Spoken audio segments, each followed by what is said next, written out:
जो अपने बिजनेस को लेकर के काफ़ी चिंता किया करते थे कि क्या होगा आने वाले में, कल में कैसे काम आगे बढ़ेगा, बच्चा संभाल पाएगा नहीं संभाल पाएगा। उनका एक लड़का था, वो लड़का काफ़ी बार कहता था कि पापा मुझे मौका दो, मुझे भी बिजनेस करना आ गया है, मुझे भी एक बार संभालने दो। लेकिन वो व्यक्ति कभी मौका नहीं देता बच्चे को। एक दिन इस बिजनेसमैन को दिल का दौरा पड़ा, हार्ट अटैक की वजह से हॉस्पिटलाइज्ड हुआ, अस्पताल में भर्ती था। बच्चा दौड़ करके पहुंचा, देखा पापा एडमिट हैं। डॉक्टर्स ने कहा कि अब थोड़ा पहले से ठीक हैं, धीरे धीरे रिकवर होंगे। इस लड़के ने अपने दोस्त को कॉल किया कि भाई आजा, मेरे पापा एडमिट है। और वो दोस्त आ गया, उसने पूछा क्या हो गया पापा को, सारी बात हुई। उसके बाद ये जो बिजनेसमैन का लड़का था, इसने कहा चलना बाहर चल के आते हैं, बहुत देर हो गई इधर। अस्पताल से जब बाहर निकले तो एक आइसक्रीम वाला दिखाई दिया। बिजनेसमैन के लड़के ने कहा कि भाई आजा आइसक्रीम खाते हैं। वो लड़का चौंक गया जो दोस्त था कि यार क्या पागलपना चल रहा है, पापा अंदर भर्ती हैं, ये आइसक्रीम खा रहा है।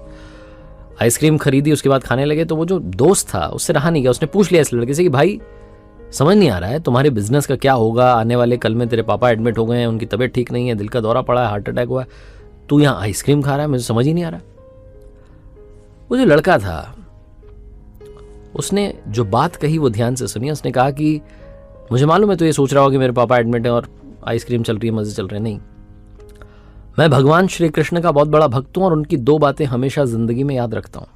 पहली बात जो हम सबको मालूम है कि काम करना है, फल की चिंता नहीं करनी है।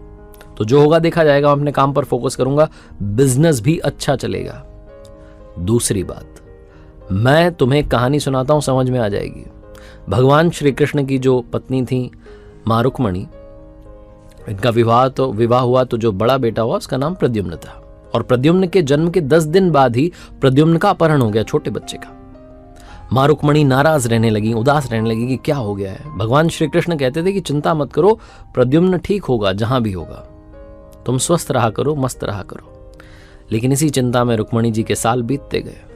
18 साल के बाद में प्रद्युम्न की वापसी हुई और जब प्रद्युम्न द्वारका वापस आए तो उनके साथ में उनकी पत्नी मायावती थी। समस्या ये थी कि जो मायावती थी उसकी उम्र 20 साल ज्यादा थी प्रद्युम्न से। मां रुक्मणी पहले तो खुश हुई कि बच्चा आ गया, फिर दुखी हुई कि इतनी बड़ी लड़की से शादी करके आ गया। भगवान श्री कृष्ण के पास गई और जाकर कहने लगी कि क्या हो गया है।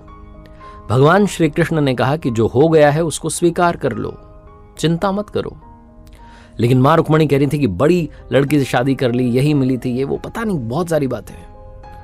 वो स्वीकार नहीं कर पा रही थी, उदास हुए जा रही थी, दुखी हुए जा रही थी। 1 साल 2 साल समय बीत रहा था, लेकिन अंदर ही अंदर वो बात उनको कचोटती रही। 8 साल के बाद में रुक्मणी जी ने स्वीकार कर लिया कि प्रद्युम्न ने जो शादी करी वो ठीक है, ज्यादा चिंता करने की जरूरत नहीं है। उस शादी को उन्होंने स्वीकार कर लिया। एक तरीके से अपनी जिंदगी के 26 साल उन्होंने उदासी में बिता दिए।